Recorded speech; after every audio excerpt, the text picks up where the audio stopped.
Punjab Kings Mumbai Indians మ్యాచ్ల్లో కొన్ని రికార్డులు నమోదయ్యాయి. 2020 తర్వాత బూమ్రా తొలిసారి ఒక ఓవర్లో 20 పరుగులు సమర్పించుకున్నాడు. ఐపీఎల్లో బూమ్రా బౌలింగ్లో ఇప్పటివరకు ముగ్గురు మాత్రమే ఒక ఓవర్లో 20 పరుగులు సాధించారు. 2020లో ప్యాట్ కమిన్స్ 26 పరుగులు, 2018లో డ్వేన్ బ్రావో 20 పరుగుల చొప్పున పిండేసుకున్నారు. మరోవైపు ఐపీఎల్ ప్లే ఆఫ్స్ లో అత్యధిక పరుగుల ఛేదన రికార్డును పంజాబ్ కింగ్స్ అందుకుంది. 2014 ఫైనల్లో పంజాబ్ పై 200 పరుగులను కేకేఆర్ ఛేదించింది. ఇప్పుడు ఆ రికార్డును శ్రేయస్ అయ్యర్ సేన అధిగమించింది.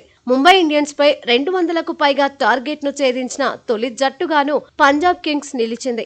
ఐపీఎల్ ప్లే ఆఫ్స్ లో అత్యుత్తమ స్కోర్ సాధించిన కెప్టెన్ల జాబితాలో శ్రేయస్ అయ్యర్ రెండో స్థానంలో నిలిచాడు. 87 పరుగులతో ప్రత్యేకత చాటుకున్నాడు. గతంలో డేవిడ్ వార్నర్ ఎస్ఆర్హెచ్ తరఫున 93 పరుగులతో టాపర్ గా నిలిచాడు. 200కు పైగా స్కోర్లను పంజాబ్ కింగ్స్ 8 సార్లు ఛేదించింది. ఐపీఎల్లో ఇది కూడా రికార్డే.